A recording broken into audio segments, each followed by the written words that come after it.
The Good Jesus Street is one of the oldest in Recife, the capital of the state of Pernambuco, located in northeast of Brazil. Hundreds of people pass through it every day, students of the area, Brazilian tourists, and visitors from the four corners of the earth. A ceramic plaque posted on the first building of the street calls our attention to something strange. The plaque reads, Rua do Bom Jesus, Good Jesus Street, formerly called the Rua dos Judeus, the Street of the Jews.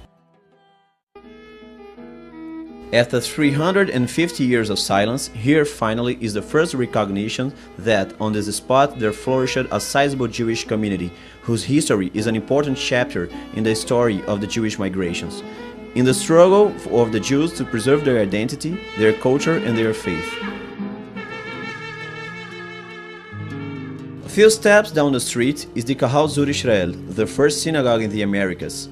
The synagogue was mentioned in 17th century documents found in Holland and Portugal, but the actual site on this street was only established when the archaeological excavations found a mikveh, the authenticity of which was confirmed by a rabbinical tribunal in the year 2000. The building was opened to the public in December of the year of 2001. The reconstructed building has become a cultural and historical research center, serving academics, tourists and students. Around 2,000 people visit the site every month.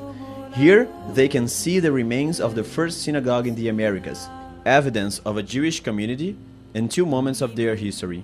The first, many decades before the Dutch conquered Brazil, was the time when dozens of new Christian families fled to Brazil, seeking refuge from the persecutions of the Inquisition in the Iberian Peninsula. Many of these families had been betrayed because they continued to practice their faith. Today, we can read the names of these families in the records of the Holy Office. The second phase was marked by a time of religious tolerance, when those first new Christian families and their descendants joined the Jews who came to Recife with the Dutch.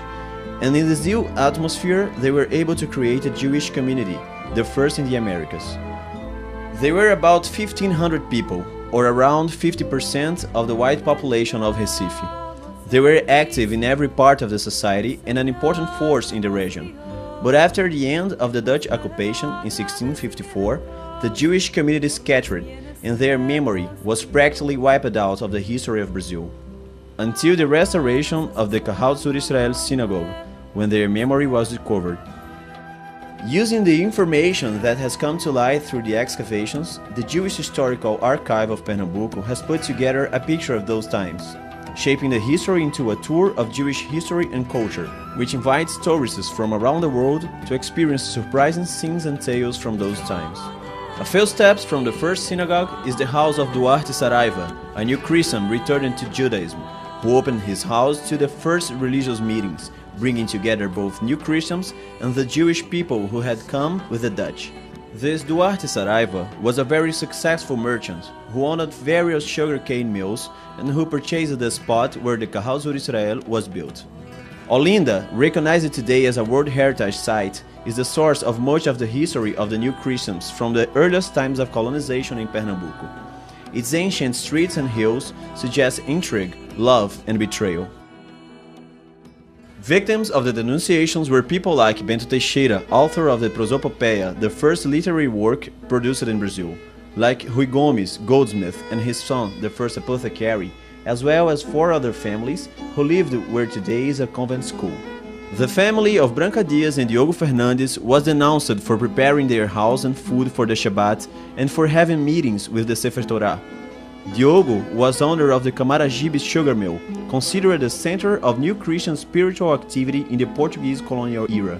One of the stories from those times is that a person wearing certain clothes as a secret sign would walk through Olinda to indicate the secret Jews' residence that there would be a religious services in Camaragibe. In the records of the denunciations, we can read about new Christians who came all the way from Olinda in wagons decorated with the branches of trees to celebrate Sukkot in Camaragibe. The scene of the Camaragibe sugarcane mill, which is still standing today, is full of stories and myths which still remains in the popular imagination about the presence of the new Christians. It is possible that this chapel on the mill grounds was constructed on the site of the 16th century synagogue. There are people that say that the symbols carved in the stone floors of the main house have something to do with Hebrew. This hidden Jewish practice continued until 1630, when the Dutch West Indies Company conquered the northeast of Brazil, bringing the idea of religious tolerance. For the new Christians, this meant that they could be open about their Jewish religious practices, and for the Sephardim from Amsterdam, new opportunities.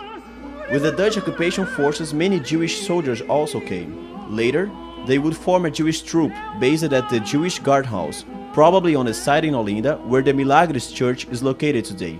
It is recorded that, in order to be relieved of their duties in the Shabbat, the soldiers had to pay a tax to the Dutch West Indies Company. After 1635, hundreds of Portuguese Jews migrated to Brazil. They had the advantage of being able to speak both Portuguese and Dutch. They were the Portuguese Jews from Amsterdam. They became important for trade, for the exploration of the interior, for sugar production, and for the urban expansion of the city of Recife, as in the land fillings and constructions. The city of Recife expanded, and people began to build on the island next to it, called the Antônio Vaz Island, and the Maori city was built.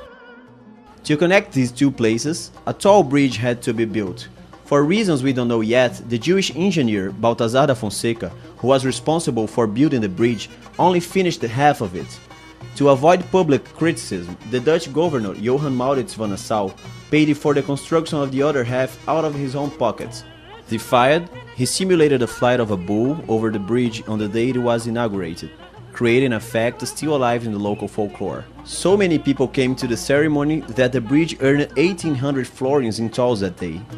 The building of the bridge marks one of the first important changes in the landscape of the Capibaribe River. The river was the pathway into the inland. It carried the sugar, it watered the food-producing lands, it was essential for Recife and the neighboring areas. And for the Jewish community, it had its own importance.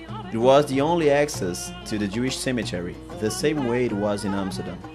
The Jewish cemetery of the Dutch period is previous to the synagogue. Its location is indicated in some original Dutch maps and is to be confirmed by archaeological works. The river was the way some Jews had to reach Recife and the synagogue, just like the members of the Jewish family named Pina, owners of one of the islands of the river estuary. Their island was known as the Manisnifer Island, owing to the fame that one of the members of the family had of being a miser. Today, Pina is a highly populated neighborhood of Recife, named after the Jewish family that first lived there. Standing on the shores of Pina, you can clearly see the reefs, which, like rocks, separate the inland river waters from the fierce ocean, creating the safe harbor which allowed the building of the city and gave it its name, Reef Recife. A safe harbor also for the Jews who in the 17th century were able to build their Kahal Tzur Israel, Tzur, which also means rock, the last thing they saw in 1654 when they left Recife in search of another safe haven.